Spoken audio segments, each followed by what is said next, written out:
느헤미야 1장 1절에서 10절 말씀입니다.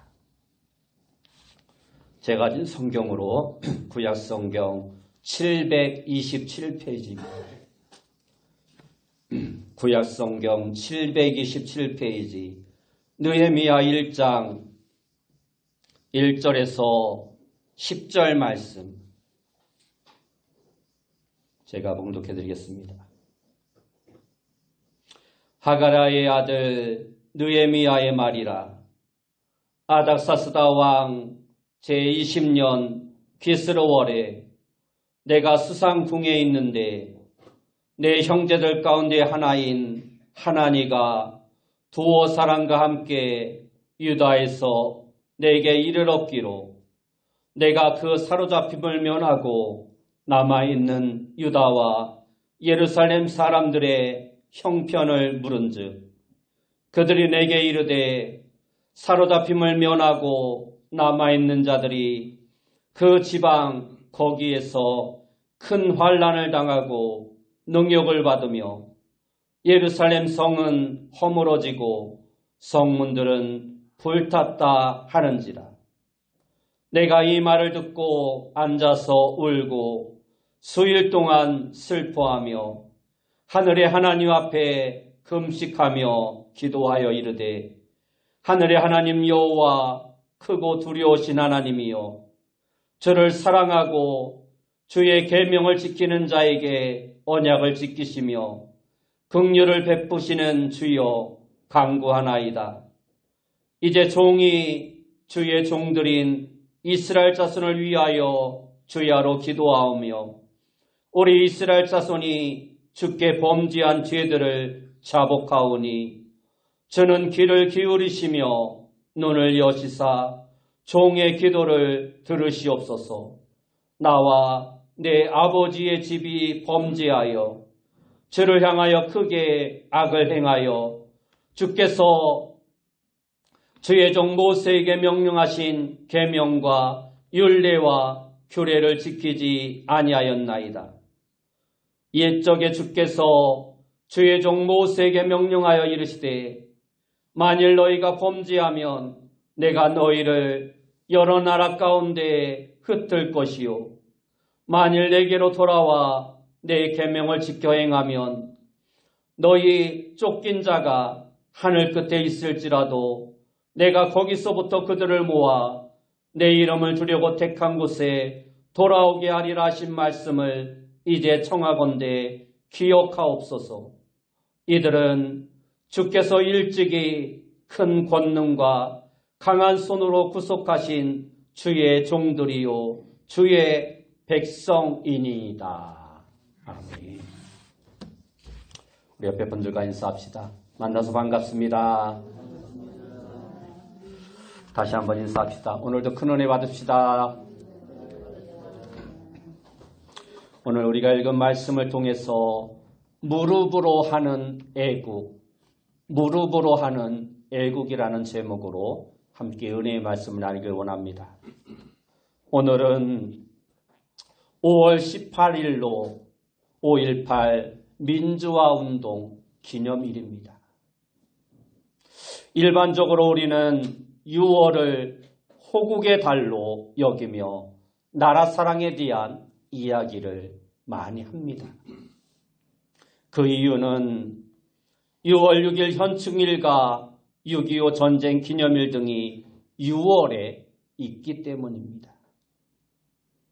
그러나 나라를 위해 목숨을 바쳐 싸운 분들을 기념하는 현충일이나 6.25 전쟁을 기억하고 다시는 이 땅에 전쟁이 없도록 하는 것도 중요하지만 우리 대한민국에 있어서 5월 18일이 주는 의미 또한 무시하지 못할 만큼 매우 중요합니다.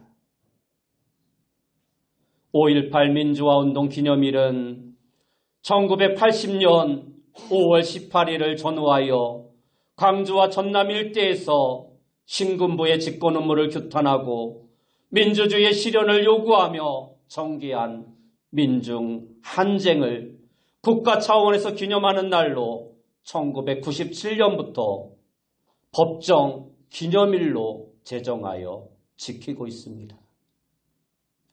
그 배경을 잠시 살펴보면 이렇습니다. 1961년 5.16 군사혁명으로 등장한 군사정권은 1979년 10월 26일 박정희 대통령의 사망과 함께 붕괴됩니다.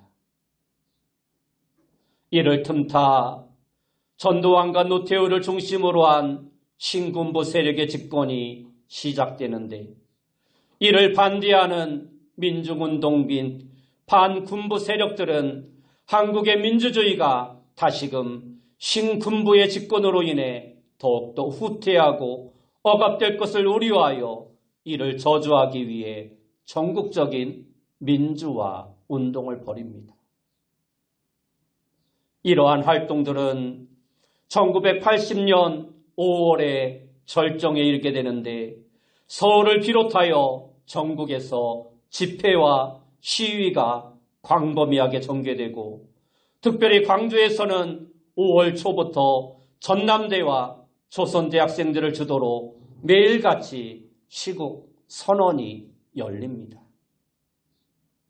학생들은 5월 14일부터 광주 도심으로 진출하였고, 시민들과 연합하여 대규모 가두 정치 집회를 개최하는 등 다양한 형태의 활동을 전개합니다.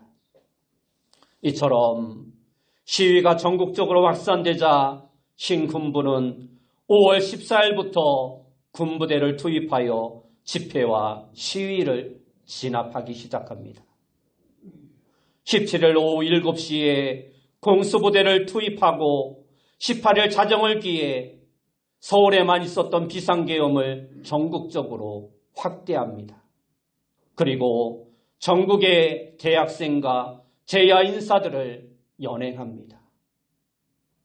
그리고 제7공수여단은 전남대와 조선대에 계엄군으로 배치되어 학교에 있었던 학생 112명 전원을 연행하고 언론사와 방송국을 통제하기 시작합니다.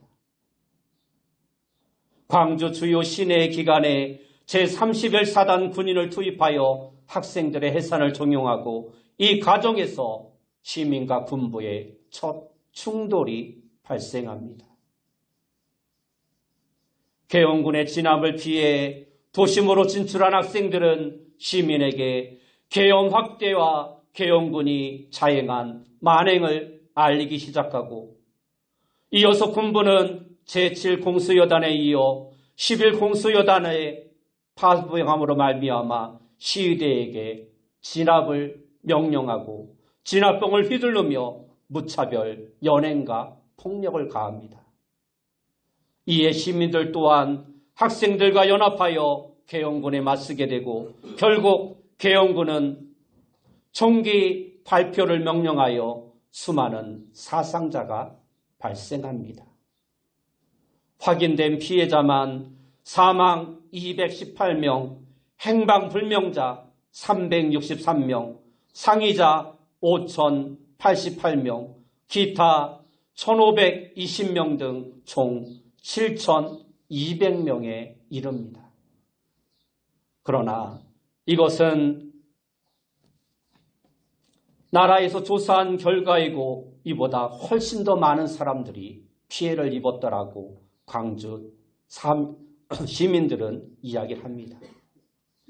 우리 대한민국의 역사를 보면 이처럼 한마디로 고난의 역사라 말할 수 있습니다. 압제의 역사, 전쟁의 역사, 투쟁의 역사입니다.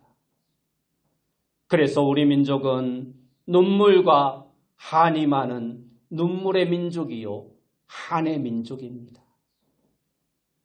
춤도 한풀이 춤이 전통춤이 되었고, 눈물이 많은 작품들이 그 주제를 이루고 있습니다.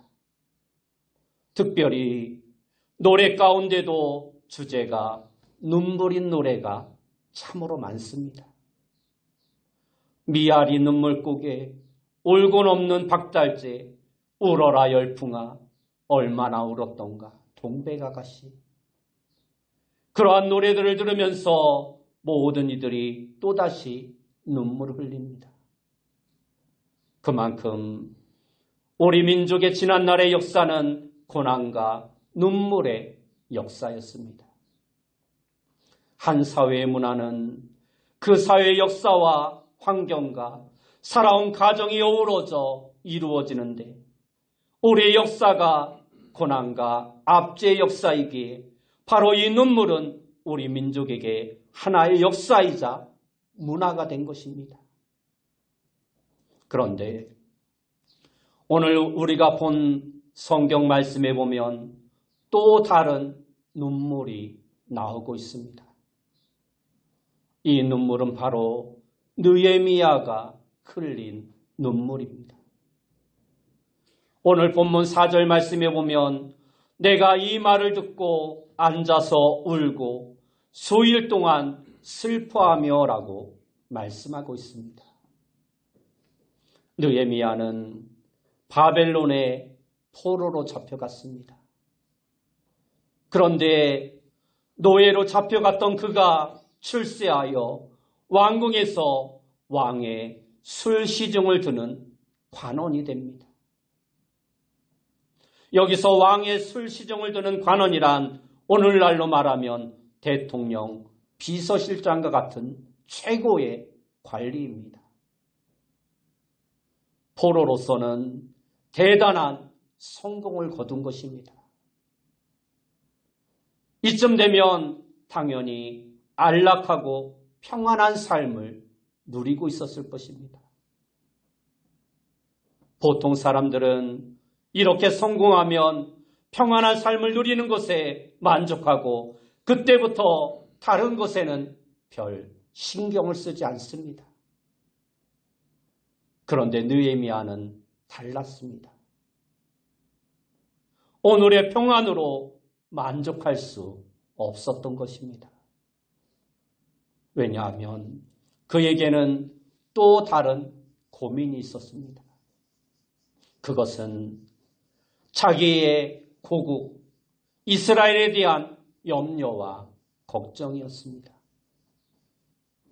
그는 나를 넘어 너를 생각했고 우리를 넘어 나라와 민족을 생각했으며 더 나아가 이 시대를 향한 하나님의 뜻을 먼저 생각하며 고민했던 사람이었기 때문입니다.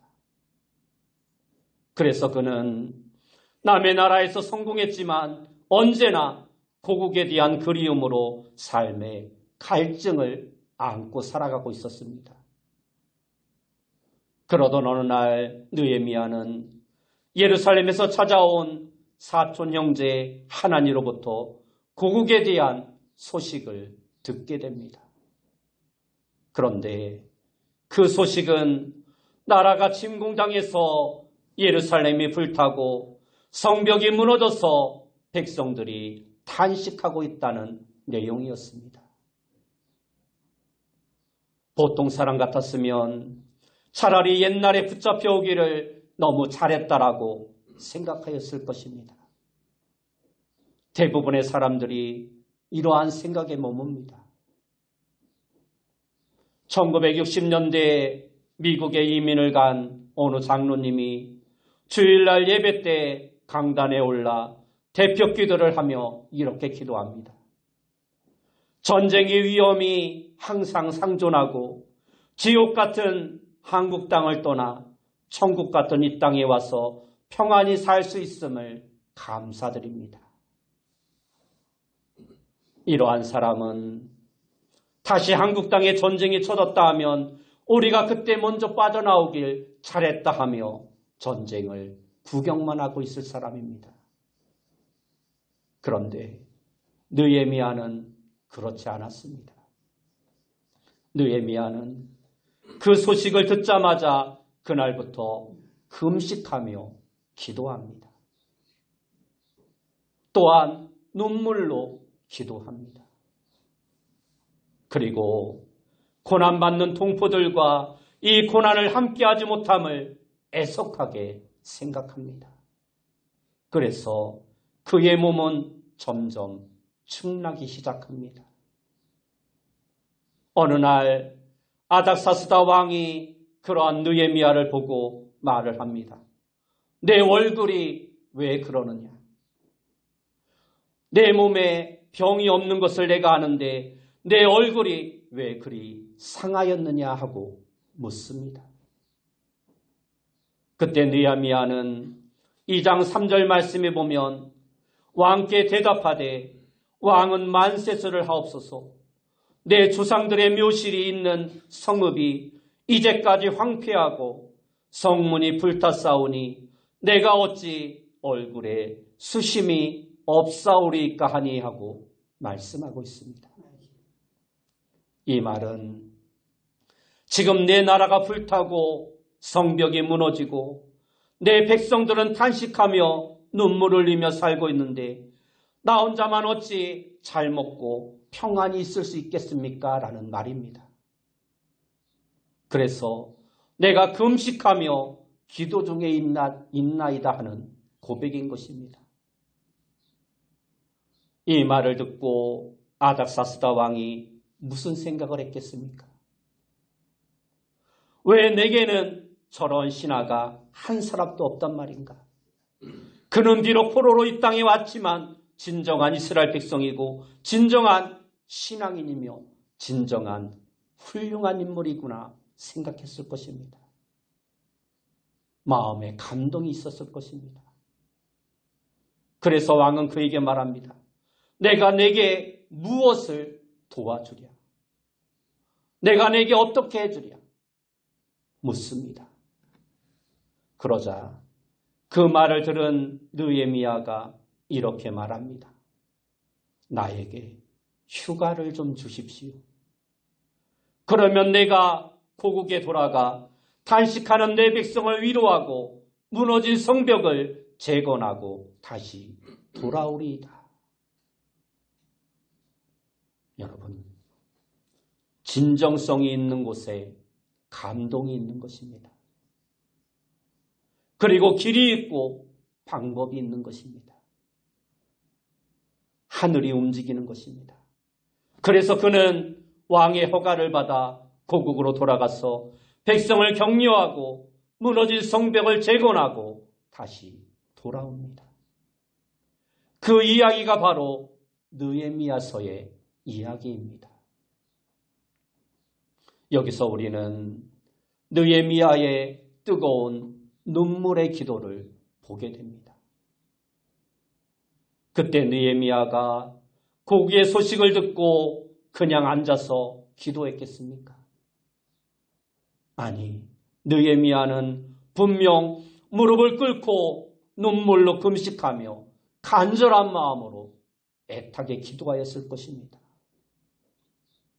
오늘 우리 그리스도인들에게도 이처럼 두 가지 눈물로 기도해야 할 것이 있습니다. 하나는 나라를 위해서 기도하는 일입니다. 모든 그리스도인들은 내 나라의 건강을 위해서 기도하는 자가 되어야 합니다. 내 나라가 건강한 것이 참으로 복입니다.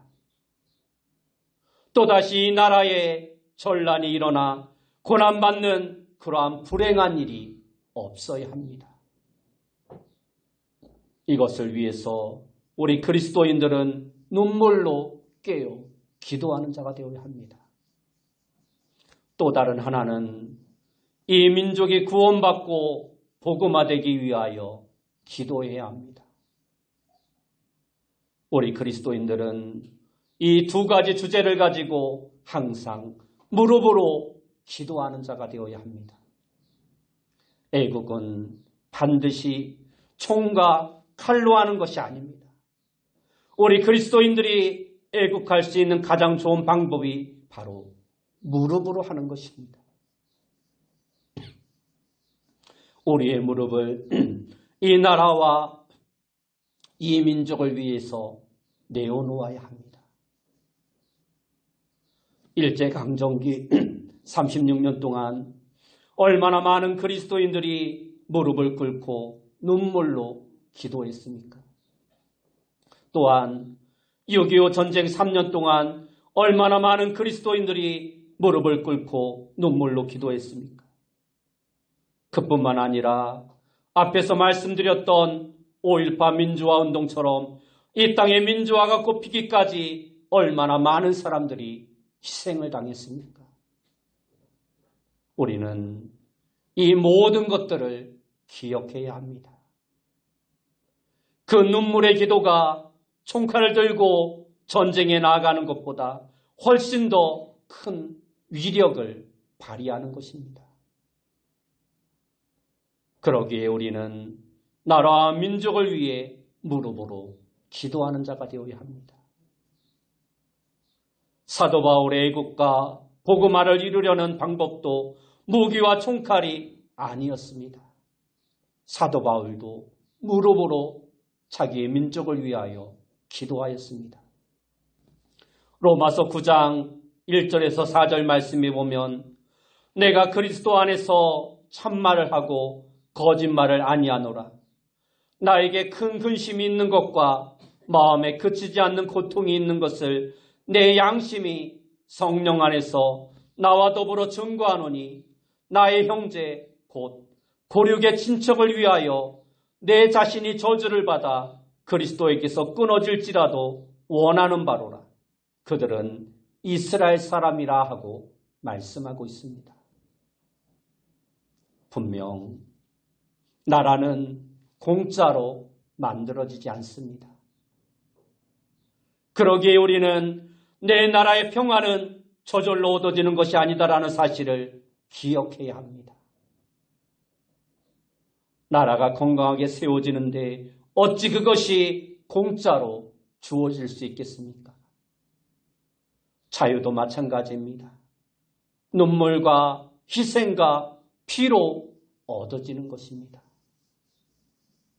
광복도 마찬가지입니다.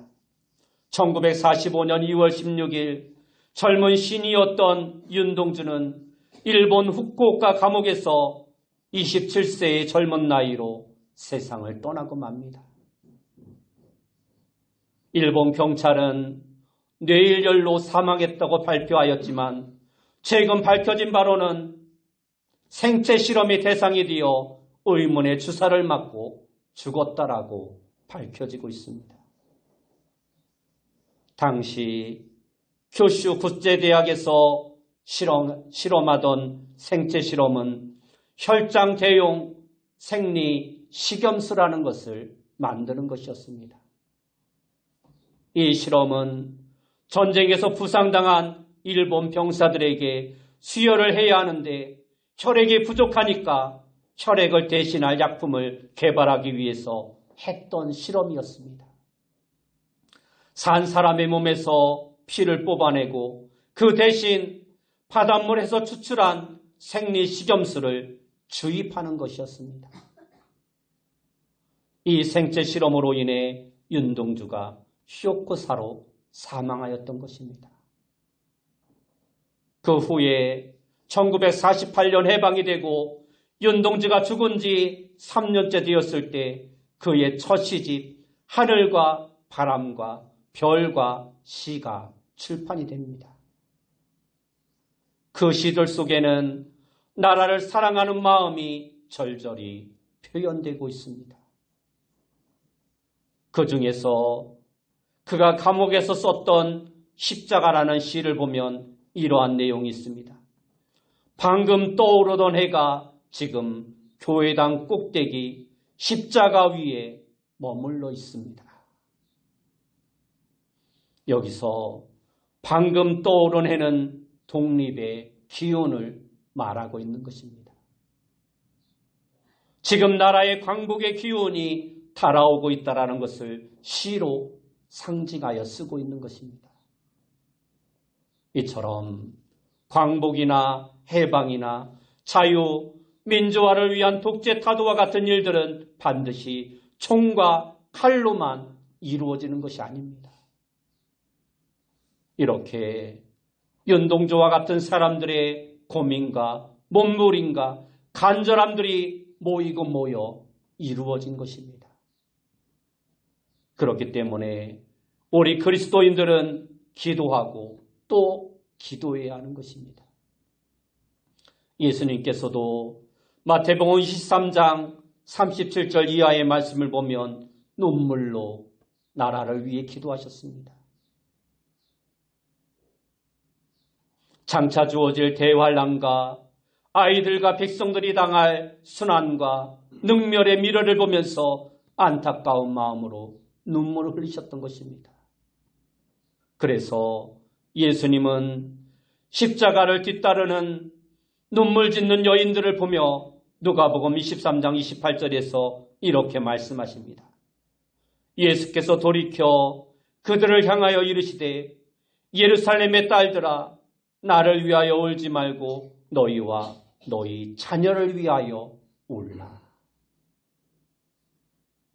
이렇게 진정한 그리스도인들은 나라와 민족을 위해서 기도하는 자가 되어야 합니다. 예수님이 그것을 가르쳐 주셨고 사도 바울이 그것을 가르쳐 주었고 오늘 느헤미야가 그것을 우리에게 가르쳐 주고 있습니다.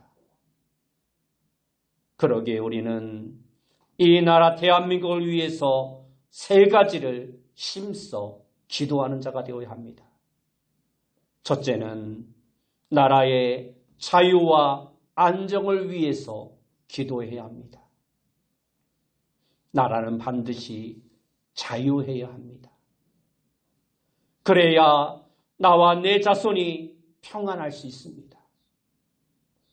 내 나라가 평안해야 세상으로부터 조롱을 당하지 않는 것입니다. 여러분도 아시겠지만 지금 세계 여러 나라에서 전쟁이 계속되고 있습니다. 이스라엘과 팔레스타인의 전쟁, 러시아와 우크라이나의 전쟁, 그리고 인도와 파키스탄의 전쟁도 점점 더 과열 양상을 띠고 있습니다. 여기에 북한은 극심한 경제적 어려움 속에서 러시아의 병사들과 무기들을 지원하여 약 28조의 수익을 얻었다라고 합니다. 이 금액은 북한의 약 6년치 식량과 비슷한 금액이라고 합니다. 자신의 정권과 체제를 유지하기 위해 어린 병사들을 죽음으로 내몰고 있는 것입니다. 우리나라도 그러한 모습이 되지 않으려면 나라가 자유로워야 하는 것입니다. 그리고 안정이 있어야 합니다. 나라가 자유는 있는데 안정이 없어도 안 되는 것입니다. 또한 안정은 있는데 자유가 없어도 안 되는 것입니다. 지금이라는 이 나라는 너무도 불안한 가운데 있습니다. 정치, 경제, 사회 모든 분야에서 어느 것 하나 안정된 것이 없습니다. 그러기에 오늘 이 나라 가운데 가장 필요한 것은 안정입니다. 우리 그리스도인들은 이를 위해 기도해야 합니다. 둘째는 복음의 강국이 될 수 있도록 기도해야 합니다. 성경을 보면 이스라엘 민족은 참으로 무서운 비극을 여러 번 겪었습니다. 그런데도 아직까지 이스라엘 민족은 예수님을 거부하고 구약에 오시리라고 예언된 그 메시아를 지금도 기다리고 있습니다. 그러한 유대인들을 바라보던 사도 바울은 그것이 가장 가슴 아픈 일로 여겨서 로마서 10장 1절에 형제들아 내 마음이 원하는 바와 하나님께 구하는 바는 이스라엘을 위함이니 곧 그들로 구원을 받게 함이라 하고 말씀하고 있습니다. 또한 앞에서 살펴보았던 로마서 9장 1절에 3절 말씀에서는 내 민족이 예수를 믿는다면 나는 저주를 받을지라도 원하는 바라 말씀하고 있습니다. 이처럼 사도 바울의 마음에는 민족의 구원을 향한 열망으로 가득 차 있었습니다. 이렇게 뜨거운 복음의 열정을 가진 사람들에 의해서 오늘 이 세상이 복음화가 이루어지는 것입니다. 우리나라도 마찬가지입니다. 이 땅에 복음이 전파된 이후 이 복음화는 압제 속에서 꽃을 피웠고 전란 속에서 결실을 맺었습니다. 그리고 오늘 이렇게 전국이 복음화된 것입니다. 그런데 이처럼 우리나라의 복음이 전국적으로 확산되는 데 있어서 큰 영향을 미친 인물이 한 사람 있습니다. 그는 바로 우리나라의 첫 대통령인 이승만 대통령입니다.